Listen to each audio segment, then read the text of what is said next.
Halloween night. I love you, Halloween. This exclamation 6-year-old Harry cried out to the night sky left his mother, Mrs. Jane Florence, reeling with laughter at the door. They'd just gotten home from trick-or-treating, along with Harry's older sister Sabrina, who was already inside, calling for them to hurry up so the candy could be sorted. Halloween loves you too, sweetie, Jane called, chuckling in her Space Ranger costume. Harry turned to her, a wide smile over his zombified face covered in white and black makeup that left his face ashen white with dark eye sockets and lips. Bits of red pigment dotted his mouth for more realistic effect. As he demanded, though it had faded a bit, as Jane suspected, the boy hadn't the self-control to keep from licking ketchup off his face. So are we going to stay out here all night, or do you want some candy? Candy, the child cried, running up the steps past their pumpkins decorated with sharp-toothed smiles and witch hats. He only stopped for one moment, mindful that none of his candy fell out from his orange pumpkin basket. Then something caught his eye, another trick-or-treater on the sidewalk going by in a rather strange fashion, and he turned back to look. It was a mime, only 3.5 feet tall, reaching his hands out, grabbing at the air, and pulling them back in as though to yank himself along an invisible rope. He wore black and white striped clothes and had on makeup similar to Harry's, though smoother and more refined, with black lines running down over the boy's eyes. "Happy Halloween!" Harry called out, waving.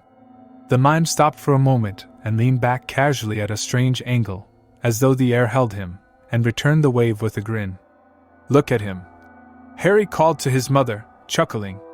"It's a real mime." "Oh," his mom said, looking back outside the door. "Ah, that's cute." She laughed, though after a moment, a frown crept across her lips, and she looked around. "I don't see his parents." The mime was already on the move again, heading further down the street with his invisible rope. Jane followed along with her eyes. Harry looked up at her, concerned by the tell of her curled lips. "They're probably somewhere else on the street," he said. "Look, that's probably them." And he pointed at another family coming up the sidewalk, 2 pirate parents with a kid wearing a shark costume far too big for them. The shark maw that should have been where the child's face would pop out jutted well above the child's head, pointed to the sky with its sharp teeth, and their parents had to guide them along. The sight of such a costume got a laugh out of Jane, but still, her gaze immediately returned to where she saw the mime, gone now. "Come on," Harry complained, tugging at her hand. "I want to eat my candy." She sighed as the family with the shark passed by the house in the same direction the mime went, then smiled at Harry. "All right," she said, closing the door. "Looks like you were right." "Ugh, get over here, you slugs." 9-year-old Sabrina called from the kitchen. "You're wasting my candy time." "Candy time. Candy time," Harry chanted, galloping into the kitchen. Sabrina sat at the head of the table, her candy piled in front of her like a hoard of gold. She was a scarecrow with a straw hat over her head, wearing a blue jumper with straw sticking out of her jacket sleeves. And across the table was their dad, Mr. Dan Florence, who held little baby Patricia, asleep in her pickle costume. "Harry," he called out as his son ran in. "How much candy did you get?" "A whole lot." "Oh, I bet." He chuckled. He was wearing a black suit with a cape, vampire dentures in his mouth. "Ah." He laughed like Dracula. "Give all your candy to me, my zombie minion." "Never. You old corpse." Harry snapped, running to his place at the table and slamming his basket of candy down. He bounced in his chair like a happy puppy. "All right, dig in, guys," Jane declared. And the children tore into their candy, leaving ripped wrappers strewn across the table as they devoured chocolates, gummies, Twizzlers and the like. "How's our little pickle been?" Jane asked, bending over to give her husband a kiss. "Out like a light. She really wore herself out before when we got this on her." "Oh, poor thing," Jane said, touching the baby's cheek. "She really didn't want to be put in the pickle. I think she likes it now, though." Dan chuckled. "She'll probably throw another tantrum when we try to get it off her." "Yeah, probably," Jane responded wearily. She looked to the candy-devouring monsters and smiled. How's the haul this year? Sabrina held a thumbs up out, chewing up a whole chunk of chocolate, brown bits of it smeared across her lips. Harry was in the middle of sucking on a lollipop. He took it out for a moment to speak, whirling it. The best one yet, he exclaimed and snatched a candy bar from his basket. Look at this Hershey bar. It was one of the big ones, and he held it out in front of him, proud as though it was a fish he'd caught. Oh, look at that, Jane said with a smile. You really did good this year. Yep. And he sucked on the lollipop for a bit more. Did you see the mime, Dad? He blurted out. A mime? No. But it sounds creepy. Creepy? Harry cried. No. I'm the creepy one. Mimes are funny. You are a creep. Sabrina commented, sticking out her tongue blue from a piece of gum. It's Halloween. You're supposed to be a creep. Not every costume has to be scary. Yes, they do. Harry said, offended. And your stupid scarecrow costume isn't scary at all. Hey, Jane said firmly. Stupid is an ugly word. You don't want to have to go to bed early, do you? No, Harry said, his tone immediately changing to meek as he turned back to his candy. Sabrina smirked at him, satisfied. Now, Sabrina, don't tease him, Dan said. If you two start arguing. And then his voice switched out to Dracula again. Your candy will be all mine. No! The children shrieked. You can't do that. Harry insisted. Yeah. Sabrina went on, the force of her shriek before had made her straw hat fall off, exposing her curly blonde hair. We have rights. The Constitution says so? Oh, not according to the parenting rule book. That book doesn't exist. Sabrina accused. Yeah, we've never seen it. Kids aren't allowed to see it. Dan flashed a sly grin. Article 15. That's a load of baloney. Say what you want. Dan shrugged. The book is absolute. Well, if you take my candy, Harry threatened. The Hollow Man will come after you. Oh, who's this Hollow Man? Dan asked, amused. Yeah, tell us about him. Jane encouraged. He's a ghost, Harry said, doing his best at making a low, ominous voice. He got grounded for too long and starved to death, and he follows around bad parents who are mean to their kids. Oh, should I be scared?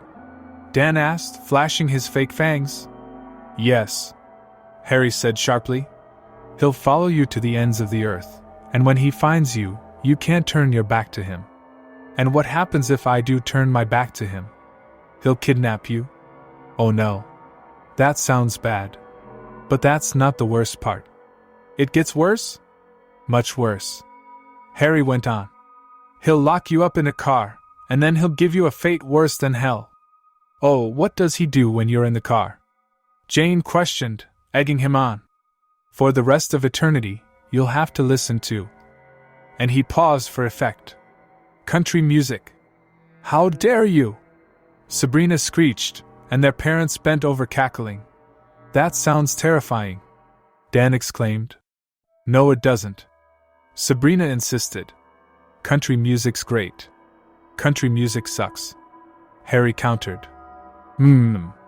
Sabrina grunted. Your taste sucks. I think you're in the minority here, Sabrina. Jane chuckled. All your tastes suck. I'm the only one in this darn house that knows what good music sounds like. She threw a dark piece of candy at Harry. You have to eat the black Twizzler now. Ew! He cried, swatting it away. It'll give me the plague. What? Dan exclaimed. Black Twizzlers are great. I'll eat it if you don't want it. Well then get it out of our sight. Harry tossed it over to him. Don't mind if I do, Dan said, licking his lips as he undid the wrapper. Yum. And he bit off half of it. That's gross, Harry complained. It's 'cause he likes his coffee black, Sabrina explained as though this was scientific fact. His taste buds died long ago. Ha! Dad's taste buds are dead. Hey, Dan said with a hurt voice. Uncool. And they laughed, continuing to dig into their candy, enjoying the last moments of this Halloween night. Harry was in bed now, lying against his pillow in ghost pajamas, ready for sleep. He'd insisted on keeping the zombie makeup until tomorrow, allowing that was all his parents could do to bargain with him not to eat all his candy in one night. So he lied there, waiting to drift off, wishing for his next Halloween to be even better. As consciousness left him, there was a knock at the front door, and the sound of footsteps coming to answer. He didn't hear what happened after. Late in the night, Harry awoke, startled by a sudden rapping at his door. He sat up, groaning like the zombie he was dressed as, and there it was again, 3 curt knocks at his bedroom door. His gaze turned to the doorway, a painful sensation in his eyes from being awoken so late. "Mom, is that you?" he called. There was silence. Harry lied back down with a sigh. A dream, maybe, he thought. Bang, bang, bang. The knocking returned, even louder now. Harry sat back up and got down from the bed. "That better not be you, Sabrina," he warned. "If you're trying to scare me, I'll tell Dad. He'll take your candy?" He walked closer to the door and shivered. There was a strange coldness to the room, as though the chill air from outside had crept in. With a trembling hand, Harry reached for the doorknob, but stopped with his fingers on the cold steel. With his eyes still adjusting to the darkness, he noticed all the dark shapes about his room, and the thought occurred to him. What if it's a monster? Goose flesh broke out over his skin. His hair stood up. He noticed his heart start to beat faster, his breathing growing hoarse as he stared down the door. "I'm not scared, Sabrina," he lied. There was no response, just dead silence. He waited 10 seconds, 20, 30 for more knocking, anything, paying no mind to the cold numbness slowly overtaking his hand. Finally, after what felt like an hour-long minute, he turned the knob and opened the door. "Oh, it's you." His voice was surprised yet tinted with relief. It was the mime, standing before him in front of the door. He was just about Harry's height, wearing oversized baggy pants that trailed down past his feet. His hair was slicked back over his head, as black as the makeup covering his dark eyes. The mime gave him a crescent smile and put a pale finger tipped with a black nail to his lips, a signal to hush. "Why are you here?" Harry whispered, nodding. "And why'd you have to knock so loud?" The mime moved to the right, beckoning Harry to follow, and walked over towards the kitchen. Harry leaned out of his room, watching him move down the hall. How'd he even get in? He thought. And why is no one else up?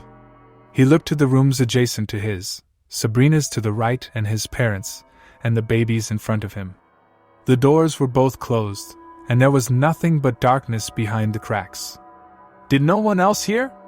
He started towards his parents' door. If anyone needed to be up, it was them. But just when he reached for the door, a hand burst out from the darkness, grabbing a hold of his wrist. It was the mime. Harry opened his mouth, ready to scream.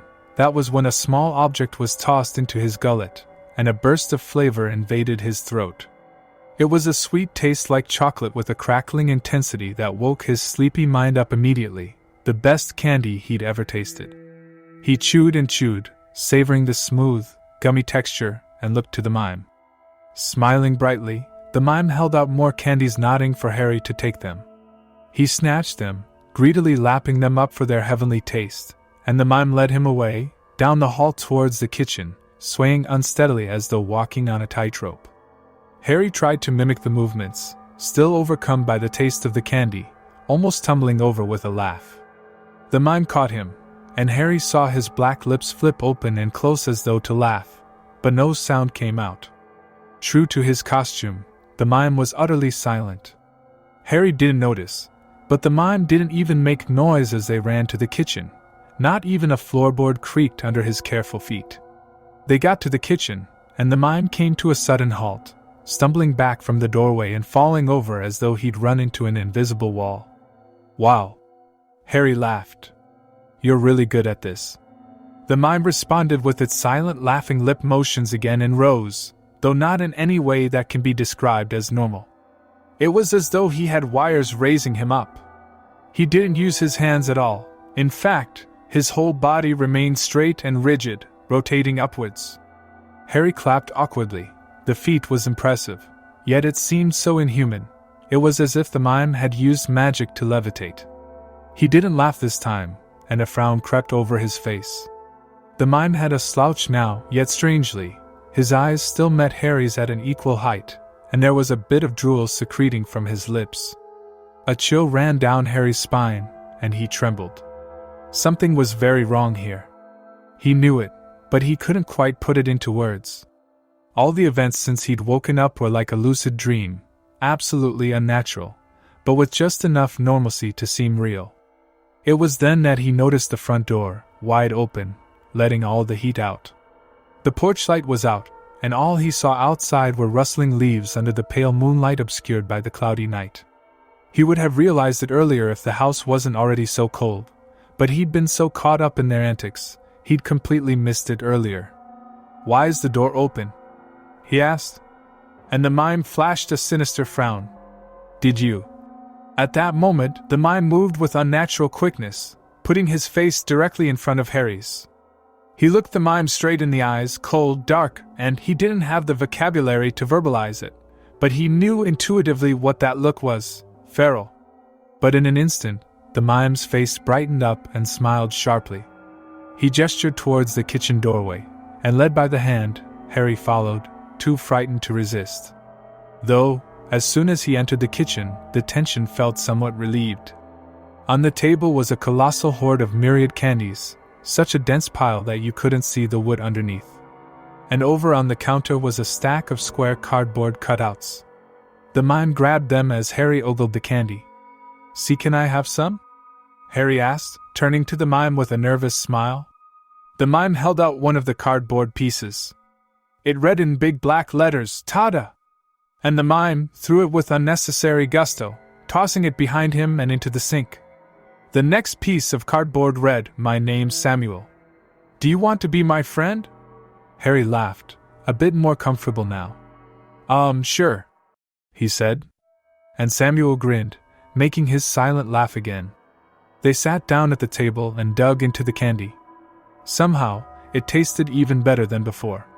It was like eating purest sugar mixed with the richest tastes and smoothest textures imaginable. All the cold that had crept into the house seemed to have faded now. This was his heaven.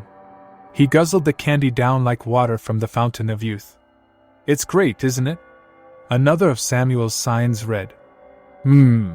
Harry mumbled, stuffing his face with a chocolate bar bigger than his hand. "Where'd you get all this?" Samuel tossed the previous sign aside and flipped through from another. "The circus." Harry gasped. "You work at a circus?" Samuel nodded, grabbing 6 spherical candies off the table, jawbreakers, and he started juggling them. They went up in the air and came back down in a rapid cycle. Harry could barely keep track of them in the dark, yet Samuel kept it up, tossing them into the air over and over again in a circular motion. The dexterity and skill in his technique were incredible, a marvel to watch. For the finale, he threw them all up in the air at once and caught them in his mouth. Harry started clapping earnestly, though his smile faded at the crunching noise that followed. Samuel started chewing them, 6 jawbreakers, all at once, casually, with as much ease as Harry would have eating M&Ms. "I need to suck on one for a good 10 minutes at least before I chew on it," Harry thought, disturbed. "How is he doing that? Do you have parents?" he blurted out. And Samuel smiled, swallowing with a hearty gulp, and he repeated the process of changing signs. The silence of that moment restored a bit of reality to the situation. The cold and dark crept in once more, and the sweet taste of candy began to fade. Samuel got his next sign out, showing it with a grin. "They died in a trapeze accident." Those words left Harry reeling with fear. He gulped down the last bit of candy that was in his mouth, but the flavor suddenly changed. It became rancid and sour, a taste that made him gag. Samuel seemed to smile even wider at that. He flipped through another sign. "I ran away a few months ago. Ever since, I'd been wandering the streets, looking for someone to be my friend." He tossed it aside and brought out the next. "Someone like you." Harry reached for more candy, shoving it in his mouth, desperate for that flavor to return. It didn't. In fact, it grew worse. The texture turned gelatinous, the taste to coarse iron, and the temperature went from cool to warm, warm like flesh. It was blood. He spat it out immediately, heaving over at the table. His eyes were wide with terror, his heart going a million paces a second. Yet Samuel didn't react. He just kept on eating candy, flipping through his signs. "Do you know why I ran away?" he went on. Harry's gaze remained locked on the mime and his signs as he trembled, too horrified to turn away, and too disgusted now to even look at the candy. No one at the circus liked my voice, no one except the clown, Mr. K. He was my only friend. He turned to another sign. He always taught me to smile. But then he left. He had other shows to work under. And he's very good with disguises, so I haven't been able to find him again. He threw this sign away and snatched a gumball from the table. "You should eat more candy." And he shoved the gumball in Harry's mouth. It was a putrid taste, even worse than the last. It was cold, slimy, and strangest of all, salty. The texture was nothing like the hard gumball he'd expected, no. It was squishy, more like a grape. He spat it out in an instant, falling back off his chair with a yelp. "Mommy! Daddy! Help! Help me!" And on the floor, the candy rolled in front of his face. It was a raw, human eyeball, green like his mother's. He shrieked at the sight of it, a tortured, high-pitched sound. And the mime stood over him with another sign, and something else in his left hand, something meaty. But Harry didn't notice. He was curled up in shocked fear, screaming, his voice hoarse. There was a crunching snap, and an object fell onto Harry's side, wet and soft, fleshy. With one look at it, Harry convulsed and shrieked as though he'd been electrocuted. It was a half-eaten hand, bleeding all over his arm. Blood dripped down onto the floor in small puddles around the mime, secreted from its twisted smile. The mime stood tall over him, at least 5 feet high now. "If you want to be my friend, you have to hear my voice." The next sign read. The mime tossed it aside as Harry backed away, crawling back like a crab. "Do you want to hear my voice?"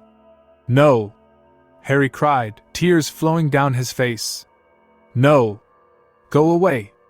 And the mime's smile turned to a frown. He threw the sign, this time straight at Harry's head. It hit with an unexpectedly strong force, leaving Harry on his back clutching his forehead. "Do you want to hear my voice?" The next sign repeated. "Stop," Harry pleaded. And the sign struck his face again. "Do you want to hear my voice?" "Go away, go away," he cried, holding his head, bleeding where the signs had struck him. He braced for when the next blow would come, his eyes locked shut. But it didn't. Instead, there was silence, and a dark liquid began dripping on his hands, seeping between his fingers. "Oh God! Oh God!" his mind repeated in dread. He tore his hands back in disgust, and he saw above him the mime's face leering over him just a few inches from his face, open-mouthed, with dark blood dripping down. The eyes sat in hollow-looking sockets like marbles, lifeless. Its jaw stretched open wide, unhinged like a snake to reveal a row of sharp teeth hiding behind the normal ones, and a low rumble emerged from its throat. The noise that followed was indescribably loud, a deep, eldritch roar that resonated throughout his entire body. Even though he only heard it for a brief moment, it felt like his skin had suddenly been pricked all over with needles. It was only a second though. After that, his eardrums exploded and blood poured out his ears, leaving a high-pitched ringing the only thing he could hear as he reeled back in terrible pain. He got up and ran, dashing back through the living room. It was a struggle. He was in such pain that the world seemed to spin around him, sending him crashing between the walls as he made his way down the hall to his parents' room. But when he threw open the door, it was empty. Their bed didn't show any sign of being slept in that night. Even little baby Patricia was gone from her crib. Harry called for them, crying, dripping blood all over the place from his ears, but there was no answer. He couldn't even hear himself. So he dashed back out and to his sister's room. The sight of it when he threw open her door stopped him for a moment, and he walked in, mouth agape at the carnage. It had been trashed, the walls slathered with blood and scratch marks, the floorboards ripped up here and there, Sabrina's dolls scattered about, all broken. And then there was her bed, ripped up, covered in feathers and bed stuffing, mixed with dark blood. No.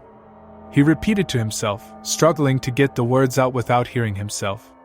Still, there was only that damned ringing noise. He turned back, ready to run, ready to bolt straight for the door and get out of the house. But the mime was right there behind him. Leaning over, its body straight and rigid at a low angle as to meet his eyes. Then, its body suddenly crumpled to the floor and convulsed. It grabbed its throat, gagging and choking. Its eyes bulged out from its head as though they could fall out at any moment. Harry was cautious. He edged his way around the monster, his eyes constantly switching between it and the door. Before he could leave, the mime spat something out, and rising as it did before, held it up to Harry's face with a cruel smile. It was a ball of wet, curly hair, golden brown, Sabrina's. With a heaving pain in his chest, Harry turned and ran from the mime as it chuckled its silent laugh. This isn't happening. His mind repeated to itself as he dashed for the door. At this point, his thoughts were all he could hear besides the ringing. This has to be a dream. He got to the front door, shut now. Twisting at the doorknob was to no avail. It was locked, and the switch that locked it was jammed. There was no way out. Why? He thought with a frantic sense of dread, fully grasping now the dire situation he was in. Why am I going to die? He turned away, and out from the shadows, the mime emerged. It stomped and swung its arms in a manner like a dancer in a parade, now towering over Harry at a height over 7 feet. Its eyes were gone, replaced by a black void that seemed to drip from its sockets over a thin crescent smile lined with needles for teeth. With what little will Harry had left, he ran, his heart jump-started with fear as though he'd been shocked. Pain coursed throughout his body with every step. Each breath he took was an unsteadying heave that left him doubled over choking as he dashed. He moved back into the kitchen and towards the door to the basement. That was the only place to go now, the only place to hide. The door flew open, and he descended. And it was then that he found his family, what was left anyway. At the sight of them, strewn across the couch, his knees buckled and he fell down the rest of the steps, numb to the pain as his arm broke against the stairs and his face crashed to the carpeted floor. He couldn't move. He didn't have the will to. His parents were sat down on the couch, next to headless Sabrina, one half of Patricia's pickle costume in each of their laps with the baby's torn up flesh inside. Their faces were gone, and the rest of their skin for that matter, leaving them a bloody mess of flesh and bone. Knives were stuck in their empty sockets, pinning their heads against the furniture as blood leaked down their cadavers. The couch was normally brown, though in the dark, with all the blood caked on it, it was a dark black color. Bits and pieces of flesh and limbs were strewn about the rest of the basement, a finger here, a foot there. The room was one of such savage gore that Harry couldn't help but give in at the sight of it. Down on the floor, curled up and deaf, he vomited out a stream of black bile mixed with the blood and flesh he'd been fed before. It was painful. It was harrowing. Harry cried and shrieked so that his eyes grew sore and blood burst from his throat. Still, he didn't hear himself the slightest bit. He felt a vibration in the floor behind him, and turned back. There, the mime's eyeless face looked back at him, sneering with menacing malice. Its body lay behind it, crumpled, its neck bent at a horrific angle. It lied still for a moment, then rose back up, its features changing. Lumps grew out of the top of its face like tumors, stick-thin arms burst from its palms, tipped with sharp points, and its legs twisted around underneath its baggy pants, reshaping into something muscular and spiny. Its striped shirt seemed to blend into its body, and finally, its mouth unhinged wide enough to swallow a watermelon, the black gums lined with rows of razor teeth. Harry closed his eyes one last time, and he was alone with his thoughts. Strangely enough, he wasn't quite panicked anymore.